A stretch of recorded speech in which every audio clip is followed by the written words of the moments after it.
Good morning, guys. Supposed to do a video yesterday and I didn't. Today we're actually working on a customer's car, good friend of ours, and it is a Mitsubishi Pajero. I'm going to show you how we change the shock absorbers over in the front end of one of these. This thing's driving down the road acting like a kangaroo. A little bit hard to control, and yeah, I'll show you today how we're going to do it. Well, first of all, we need to get up on the hoist and then we'll get the shocks out of it. Okay, to get this strut out, we've got the strut right there, and it is in underneath this airbox where the top of it is. So we've got to get this airbox out, and on this side we've got to get the battery out, and it's in underneath there for the top of that strut. One-handed, getting it out. Oh yeah.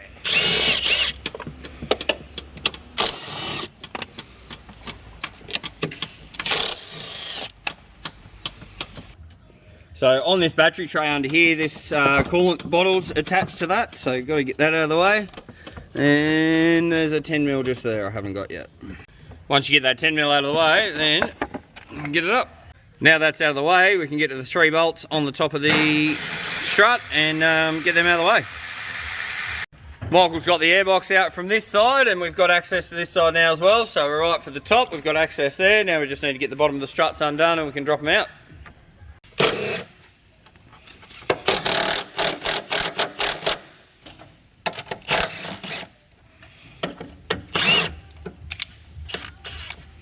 Going to leave these just on the end, so it's not going to drop out once we get the outside, the bottom part undone. But then we can just reach up in here and just take them off by fingers. And Michael's doing the same here. I'd wind them out just so there's about 2 or 3 threads left in the back of the nut. And then we'll be right to lift it out.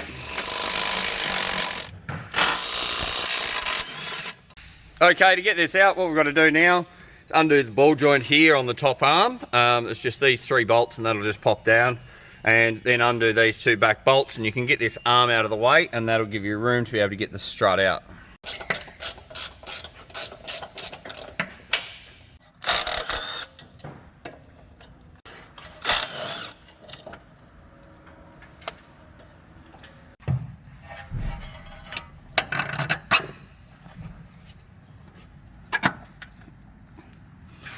Grab that from the other side, Michael.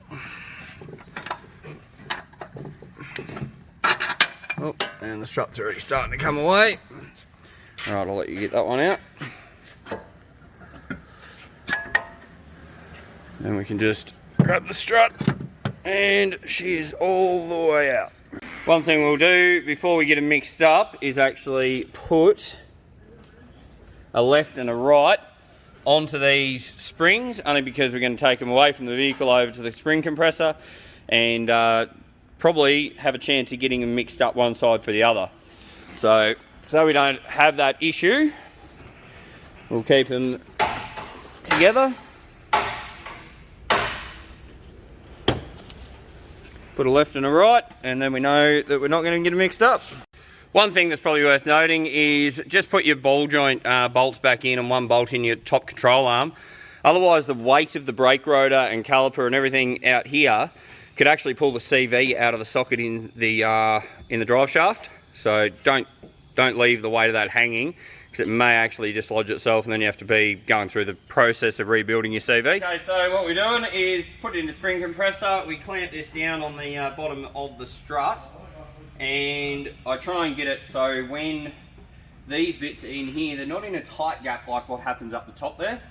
So that's just a matter of rotating the shock absorber around to where it suits. Then we'll just wind that up a bit. Got these little safety hooks we just hook up over the spring. There we go. Cool.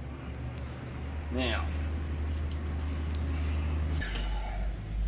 so you can see there, these 2 arms are pushing down on the spring, and they're going to relieve the pressure off this top hat and compress that right down, so this hat becomes free from the spring. There's a gap there now, so I can actually turn that, that's free. Now we can undo that with the rattle gun and swap the strut over. So because there's no pressure there, we're just going to hold the top of that strut because it's just spinning when I'm trying to undo it with the rattle gun. So once we do that, get that hot hat off, unwind the pressure back out. Once you got the pressure out of it, the spring wheel will retain and use, but we still need to get that out of the way to be able to complete what we're doing. So we'll get that out of the way, and then we'll pull that up with it because it's too big to fit out the other end. Spring's off. We're going to reuse that. Sit that way up. Now undo that. This, look at that. That shock is absolutely toast. Shouldn't be able to do that. Absolutely stuffed, that one. Right. Okay, here we have our new strut that's going in. What we need to do before we even start doing this is actually bleed the strut, because this has been transported most of its life. It's been spent sideways. A lot of the time the gas and the oil and bits and pieces are in there, aren't in the right spot. So the way to properly bleed these, once you get the strap off, is remove all this stuff so you can actually compress this all the way down. If you don't remove that, you can't get this as far down as what you possibly can. I like putting this back on the top because that's a bit too pointy for the hand. Letting this come up all the way is good too, before going down again. Once you can feel that that stops, which is there, we'll push it back down and all the way in until it stops. And it should take all your body weight. If you feel any like vibration from bubbles and things happening in the valve system in these, I recommend to bleed it twice. And quite often you'll hear it inside there. In this one, didn't hear a thing, so I'd say that's right to go. But just for my own peace of mind and so I can sleep at night, I always do them twice. Set the strut in your spring compressor. I always sit it so the coil of the spring seat, the end of it, is in the same spot as the original one that I put in there. These are a slightly bigger tube than the standard ones that we took out, so allow for that when you're mounting it in the bottom of your spring compressor. So that just goes on.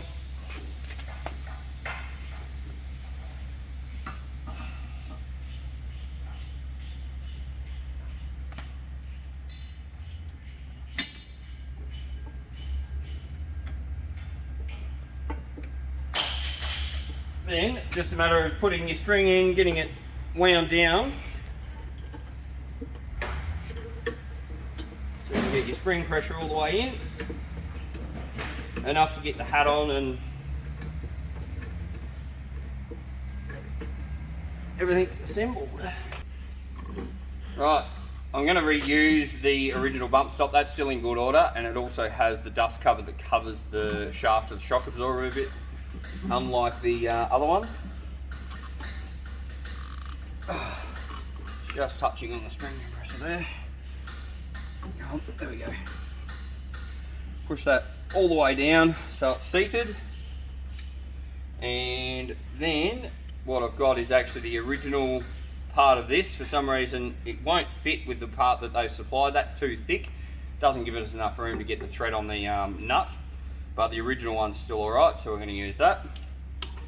And then that seats itself in the collar of the shaft that goes in there. There's a little spacer tube part in it. Washer on the top, nut on the top.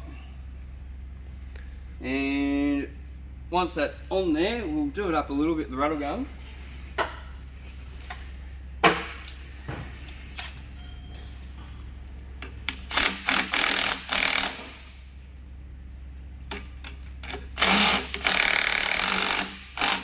Going all the way, which is good. And just come around this side. Up under there, you'll see that there's a lip where the original positioning for that spring sat. Always try and line that back up so we're not trying to reform that rubber with the spring. So when we wind this up, that should line up and go straight into that seat. So what's going on there? Yep. Cool.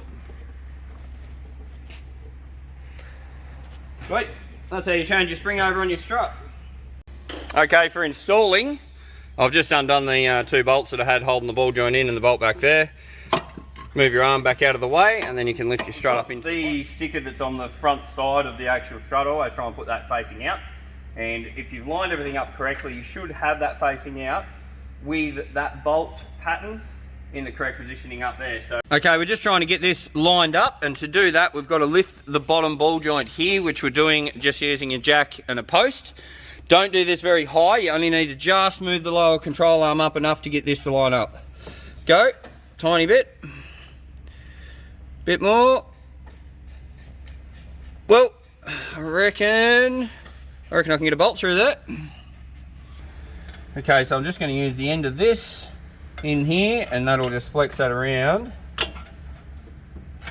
so it lines up for that to go through.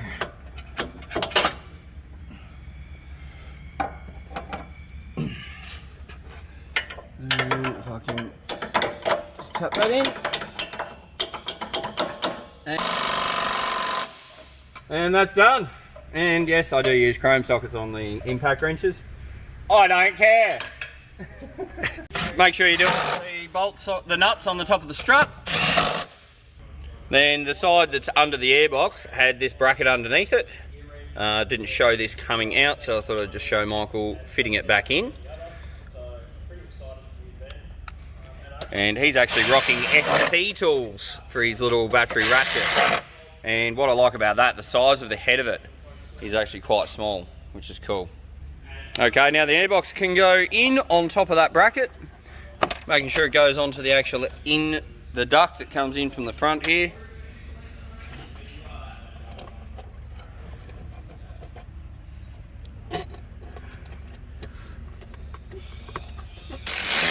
Okay, on the passenger side, I've just got to put the battery tray in. Don't forget the little 10mm down in the corner there. Once that's tight, then line up your other 3 bolts that go into the chassis or bodywork. There. Now Michael's assembled the rest of the airbox. It's all done. I've just got to lift the battery in this side. Be careful when you lift the battery in not to get your cables caught underneath when you put your battery down. Otherwise you can pull little wires like that, can break out of the fittings. You don't want that to happen. Chuck them on, tighten them up, make sure you put the clamp back over the top. Right, now the battery's in and the airbox is in. Time to take the guard covers off, shut the bonnet and take it for a test drive. Alright guys, that's how you change your shock absorbers in your Pajero in the front anyway. Hope you liked the tutorial, and while you're here, hit the subscribe button, follow along. We've got a lot more that'll be going on in this workshop in future videos. We're about to pull an engine out of this troop carrier, and got a whole heap of other jobs coming in that'll make good content as well. So stay tuned, make sure you follow along. Thanks for watching, we'll see you on the next, guys. Bye.